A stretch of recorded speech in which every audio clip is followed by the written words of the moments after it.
Hi everyone, welcome to village log creator. I hope ಎಲ್ಲರೂ ಚೆನ್ನಾಗಿದ್ದೀರಾ ಅನ್ಕೋತಾ ಇದ್ದೀನಿ. ನಾನಿವತ್ತು ಮಾರ್ನಿಂಗ್ ಬ್ರೇಕ್ಫಾಸ್ಟ್ಗೆ ಮೆಂತ್ಯ ಸೊಪ್ಪಿನ ಪಲಾವ್ ಮಾಡೋದು ಹೇಗೆ ಅಂತ ತೋರಿಸ್ಕೊಡ್ತಾ ಇದ್ದೀನಿ. ಮೆಂತ್ಯ ಸೊಪ್ಪು ರುಚಿಯಲ್ಲಿ ಕಹಿ ಆದರೂ ಕೂಡ ಆರೋಗ್ಯಕ್ಕೆ ತುಂಬಾ ಒಳ್ಳೆಯದು. ಹಾಗೆ ಮೆಂತ್ಯ ಸೊಪ್ಪಿನ ಯಾವುದಾದ್ರೂ ಸರಿ ವಾರದಲ್ಲಿ ಒಮ್ಮೆ ರೆಸಿಪಿನ ಮಾಡಿಕೊಂಡು ನಾವು ತಿನ್ನೋದ್ರಿಂದ ನಮ್ಮ ಬಾಡಿಲಿ ಆಗುವಂಥ ಹಾರ್ಮೋನ್ ಇಂಬ್ಯಾಲೆನ್ಸ್ನ ಕಡಿಮೆ ಮಾಡ್ಕೊಳ್ಬೋದು. ಹಾಗೆ ತುಂಬಾ ಒಳ್ಳೆಯದು ಆರೋಗ್ಯಕ್ಕೆ. ನಾನಿವತ್ತು ಮೆಂತ್ಯ ಸೊಪ್ಪು ಹಾಗೂ ಸಬ್ಬಗೆ ಸೊಪ್ಪನ್ನ ಬಳಸ್ಕೊಂಡು ಈಸಿಯಾಗಿ ಮೆಂತ್ಯ ಸೊಪ್ಪಿನ ಪಲಾವ್ ಮಾಡೋದು ಹೇಗೆ ಅಂತ ತೋರಿಸ್ಕೊಡ್ತಾ ಇದ್ದೀನಿ. ಬನ್ನಿ ಹಾಗಾದರೆ ನೋಡೋಣ ಮೆಂತ್ಯ ಸೊಪ್ಪಿನ ಪಲಾವ್ ರೆಸಿಪಿ. ನಾನಿವತ್ತು ಮೆಂತ್ಯ ಸೊಪ್ಪಿನ ಪಲಾವ್ ಮಾಡೋದಕ್ಕೆ ಇಲ್ಲಿ 2 ಈರುಳ್ಳಿನ ಚಿಕ್ಕದಾಗಿ ಕಟ್ ಮಾಡಿಕೊಂಡು ತಗೊಂಡಿದ್ದೀನಿ. ಹಾಗೆ 2 ಮೀಡಿಯಮ್ ಸೈಜ್ ಟೊಮೊಟೊ, 1 ಕ್ಯಾಪ್ಸಿಕಮ್, ಒಗ್ಗರಣೆಗೆ ಎಣ್ಣೆನ ತಗೊಂಡಿದ್ದೀನಿ, ಮೆಂತ್ಯ ಸೊಪ್ಪು ಹಾಗೂ ಸಬ್ಬಗೆ ಸೊಪ್ಪು, ನಾನಿಲ್ಲಿ ನೆನೆಸಿಟ್ಟಿರುವಂಥ ಬಟಾಣಿನ ತಗೊಂಡಿದ್ದೀನಿ, ಹಾಗೂ ಸ್ವಲ್ಪ ಸಾಂಬಾರು ಸೊಪ್ಪು. ಇಲ್ಲಿ ನಾನು ಸ್ಪೈಸಸ್ನ ತಗೊಂಡಿದ್ದೀನಿ: ಪಲಾವ್ ಎಲೆ, ಮರಾಠಿ ಮೊಗ್ಗು ಚಕ್ಕೆ, ಅನಾನಸ್ ಹೂವು ಹಾಗೂ ಕಸ್ತೂರಿ ಮೇಥಿ. ನಾನಿಲ್ಲಿ ಮಸಾಲೆನ ರುಬ್ಕೊಳ್ಳೋದಕ್ಕೆ ಶುಂಠಿ, ಬೆಳ್ಳುಳ್ಳಿ, ಹಸಿರು ಮೆಣಸಿನ್ಕಾಯಿ, ಸಾಂಬಾರು ಸೊಪ್ಪು, ಚಕ್ಕೆ, ಕಾಯಿ ತಗೊಂಡಿದ್ದೀನಿ. ಹಾಗೆ ಮಸಾಲೆ, ಗರಂ ಮಸಾಲ, ಧನಿಯಾ, ಅಚ್ಚ ಖಾರದ ಪುಡಿನ ತಗೊಂಡಿದ್ದೀನಿ. ನಾನಿಲ್ಲಿ ಮಸಾಲೆನ ರುಬ್ಕೊಳ್ಳೋದಕ್ಕೆ ಶುಂಠಿ, ಬೆಳ್ಳುಳ್ಳಿ, ಹಸಿರು ಮೆಣಸಿನ್ಕಾಯಿ,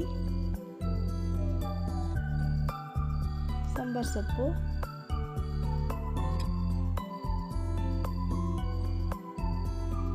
ಎರಡು ಇಂಚು ಚಕ್ಕೆನ ತಗೊಂಡಿದ್ದೀನಿ, 2 ಟೇಬಲ್ ಸ್ಪೂನ್ ಆಗುವಷ್ಟು ತೆಂಗಿನಕಾಯಿ ತುರಿ.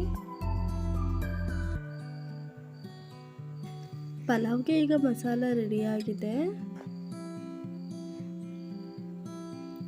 ನಾನಿಲ್ಲಿ ಮೆಂತ್ಯ ಪಲಾವ್ನ ಮಾಡೋದಕ್ಕೆ ಸ್ಟವ್ ಮೇಲೆ ಒಂದು ಕುಕ್ಕರ್ನ ಇಟ್ಕೋತಾ ಇದ್ದೀನಿ. ನಿಮಗೇನಾದರೂ ಕುಕ್ಕರಲ್ಲಿ ಪಲಾವ್ ರೆಸಿಪಿನ ಮಾಡೋಕ್ಕೆ ಇಷ್ಟ ಇಲ್ಲ ಅಂತ ಹೇಳಿದ್ರೆ ಪಾತ್ರೆಯಲ್ಲಿ ಕೂಡ ಈ ರೆಸಿಪಿನ ತುಂಬ ಸುಲಭವಾಗಿ ಮಾಡ್ಕೊಳ್ಬೋದು.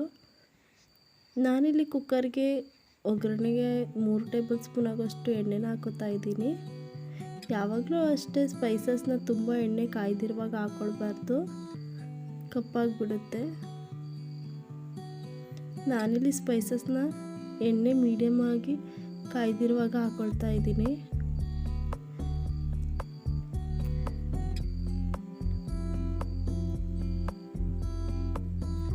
ಎಣ್ಣೆಯಲ್ಲಿ ಸ್ಪೈಸಸ್ ಎಲ್ಲರೂ ನೀಟಾಗಿ ಮಿಕ್ಸ್ ಮಾಡ್ಕೊಳ್ಬೇಕು. ನೋಡ್ತಾ ಇರ್ಬೋದು, ಎಣ್ಣೆಯಲ್ಲಿ ಜಾಸ್ತಿಯಾಗಿ ಕಾಯ್ದಿಲ್ಲ.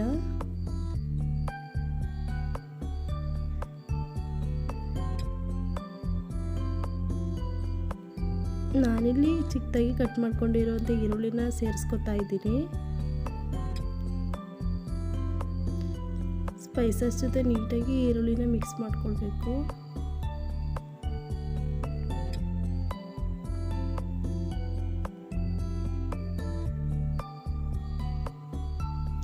ನಾನು ಮಸಾಲೆಗೆ ಶುಂಠಿ ಬೆಳ್ಳುಳ್ಳಿನ ಹಾಕ್ಕೊಂಡಿರೋದ್ರಿಂದ ಇಲ್ಲಿ ಅರ್ಧ ಟೇಬಲ್ ಸ್ಪೂನ್ ಆಗುವಷ್ಟು ಶುಂಠಿ ಬೆಳ್ಳುಳ್ಳಿ ಪೇಸ್ಟ್ನ ಹಾಕ್ಕೊಳ್ತಾ ಇದ್ದೀನಿ.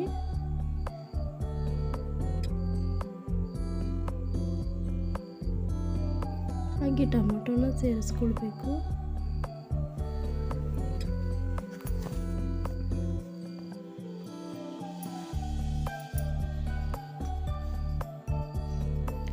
ಟೊಮೊಟೊ ಹಾಕಿದ ಮೇಲೆ ಯಾವಾಗಲೂ ಅರಿಶಿನ ಉಪ್ಪು ಹಾಕೊಳ್ಳೋದ್ರಿಂದ ಬೇಗನೆ ಸ್ಮ್ಯಾಶ್ ಆಗುತ್ತೆ ಟೊಮೊಟೊ.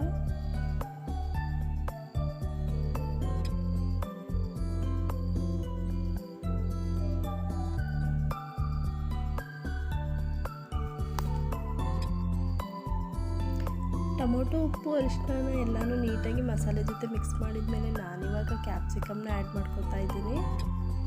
ಕ್ಯಾಪ್ಸಿಕಮ್ ತುಂಬಾ ಟೇಸ್ಟ್ ಕೊಡುತ್ತೆ. ನಿಮಗೇನಾದರೂ ಇಷ್ಟ ಇಲ್ಲ ಅಂತ ಹೇಳಿದ್ರೆ ಸ್ಕಿಪ್ ಮಾಡ್ಕೊಳ್ಬಾರ್ದು, ಆದರೆ ಪಲಾವ್ಗೆ ಇದು ತುಂಬಾ ರುಚಿ ಕೊಡುತ್ತೆ. ಈಗ ಮೆಂತ್ಯ ಸೊಪ್ಪು ಹಾಗೂ ಸಬ್ಬಗೆ ಸೊಪ್ಪನ್ನ ತಗೊಳ್ತಾ ಇದ್ದೀನಿ.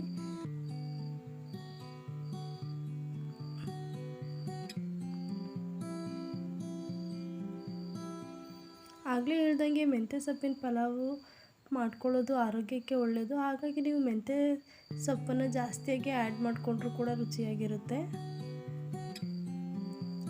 ನಾನಿಲ್ಲಿ ನೆನೆಸಿಟ್ಕೊಂಡಿರುವಂಥ ಬಟಾಣಿನ ಸೇರಿಸ್ಕೊತಾ ಇದ್ದೀನಿ.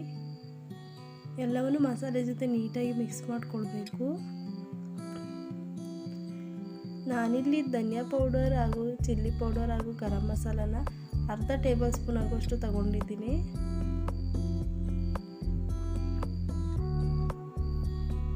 ಎಲ್ಲವೂ ನೀಟಾಗಿ ಮಿಕ್ಸ್ ಮಾಡ್ಕೊಳ್ಬೇಕು. ಈಗ ನಾನು ರುಬ್ಕೊಂಡಿರುವಂಥ ಮಸಾಲಾನ ಸೇರಿಸ್ಕೊತಾ ಇದ್ದೀನಿ. ಮೆಂತ್ಯ ಸೊಪ್ಪಿನ ಪಲಾವ್ಗೆ ಇದೇ ತುಂಬ ಟೇಸ್ಟಿ ಅಂತ ಹೇಳ್ಬೋದು.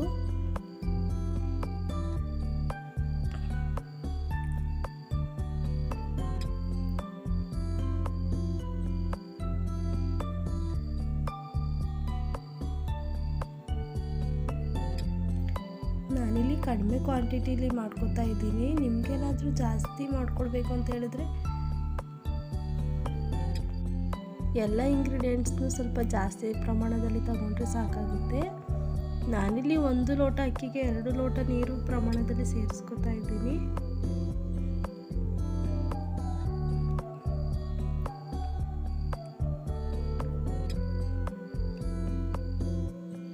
ರುಚಿಗೆ ತಕ್ಕಷ್ಟು ಉಪ್ಪು.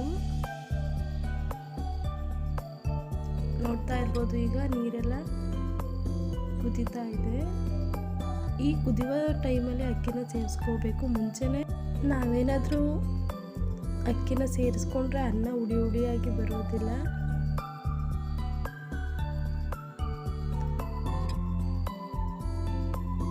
ಈಗ ನಾನು ಫೈನಲ್ ಟಚ್ ಆಗಿ ಸಾಂಬಾರ್ ಸೊಪ್ಪನ್ನ ಹಾಕೊಂಡು ಕುಕ್ಕರ್ನ ಮುಚ್ಚುತ್ತಾ ಇದ್ದೀನಿ. ಕುಕ್ಕರ್ನ ಮುಚ್ಚಿ 2 ವಿಷಲ್ ಹೊಡೆಸ್ಕೊಂಡ್ರೆ ಸಾಕಾಗುತ್ತೆ.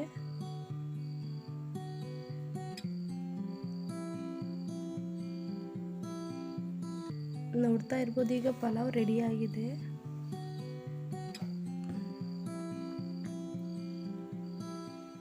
ಮಸಾಲೆ ಹಾಗೂ ಅಕ್ಕಿ ಎಲ್ಲವೂ ಕೂಡ ನೀಟಾಗಿ ಮಿಕ್ಸ್ ಆಗಿದೆ.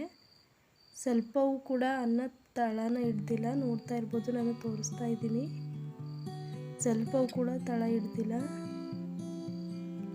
ನಾನು ಮಾಡೋ ಅಡುಗೆ ನಿಮಗೆ ಇಷ್ಟ ಆದರೆ ಪ್ಲೀಸ್ ಸಬ್ಸ್ಕ್ರೈಬ್ ಮಾಡಿ ಹಾಗೂ ಲೈಕ್ ಮಾಡಿ ಅಂತ ಕೇಳ್ಕೊತಾ ಇದ್ದೀನಿ. Thank you for watching.